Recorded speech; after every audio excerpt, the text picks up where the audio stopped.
বিচার পাইনি। এই জন্য আমরা এই রায়ের বিরুদ্ধে উচ্চ আদালতে আপিল করব। আদালত এই মামলাটা প্রথমে সরাসরি আমলে গ্রহণ করেনি, মিডিয়াকে তদন্তের দায়িত্ব দিয়েছে। মিডিয়াই তদন্তে এই মামলার সাক্ষ্য প্রমাণ পেয়েছে বিধায় তাদের বিরুদ্ধে চার্জশিট দিয়েছে। আমরা 10 জন সাক্ষী উপস্থাপন করেছি এবং যে রায় তামিমা সুলতানা অনেক কিছু স্বীকার করেছে, কিন্তু আদালত আজ 2 জনকে খালাস দিয়েছে এবং মামলায় শুধু অপারেটিং পোর্শনটি বলেছেন, বিস্তারিত রায় আমাদের হাতে নেই।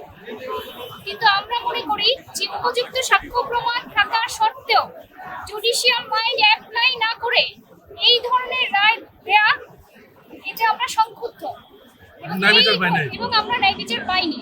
এই জন্য আমরা এই রায়ের বিরুদ্ধে উচ্চ আদালতে আপিল করব। পিবিআই তদন্ত রিপোর্টে এসেছিল আসামি তামিমা সুলতানা ডিভোর্স না দিয়ে রাকিব হাসানকে বাদীকে ডিভোর্স না দিয়ে বিয়ে করেছেন এবং 2016 সালের যে ডকুমেন্টগুলো সেগুলো সম্পূর্ণ জালিয়াতির মাধ্যমে তৈরি করা। এক্সট্রিম মশার কয়েল প্ল্যান্ট ফাইবার দিয়ে তৈরি, ডেঙ্গু চিকুনগুনিয়া বাহি সহ যে কোনো মশার বিরুদ্ধে দেয় এক্সট্রিম সুরক্ষা। এবং সেই সপক্ষে PW6 অর্থাৎ ডাক বিভাগের ডিজিএম এসে বলেছেন তারা এই বিষয় নিয়ে ইন্টারনালি তদন্ত করেছেন, তদন্ত করে দেখেছেন সেই ডাক রসিদগুলি ডাক বিভাগেরই না। তাহলে এখানে সুস্পষ্ট জালিয়াতির অভিযোগ রয়েছে, সুস্পষ্টভাবে জাল কাগজ সৃজন করা এবং তার সপক্ষে সাক্ষী রয়েছে। এবং শুধু তাই নয়, তাদের একাধিকবার সম্পর্কের বিভিন্ন রকম তথ্য প্রমাণ সবকিছুই আদালতের কাছে আছে। 2 জন চেয়ারম্যান এসে বলেছেন তারা কোনো ধরনের নোটিশ পাননি এবং তামিমা সুলতানা তার জেরায় বলেছেন তিনি আসলে সিটি কর্পোরেশন বা চেয়ারম্যানকে কোনো ধরনের নোটিশ পাঠাননি।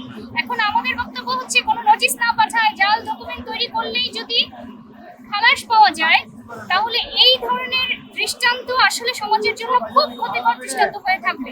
তাই আমরা এই মামলার রায় বিস্তারিত আসা মাত্রই এই মামলার বিরুদ্ধে উচ্চ আদালতে আপিল করব। যেহেতু এই মামলায় তিনি জুডিশিয়াল মাইন্ড অ্যাপ্লাই করেননি, আমরা মনে করি আসামিদের প্রকৃত বিচার হওয়া উচিত। তাই এই মামলার রায়ের বিস্তারিত কপি পাওয়া মাত্র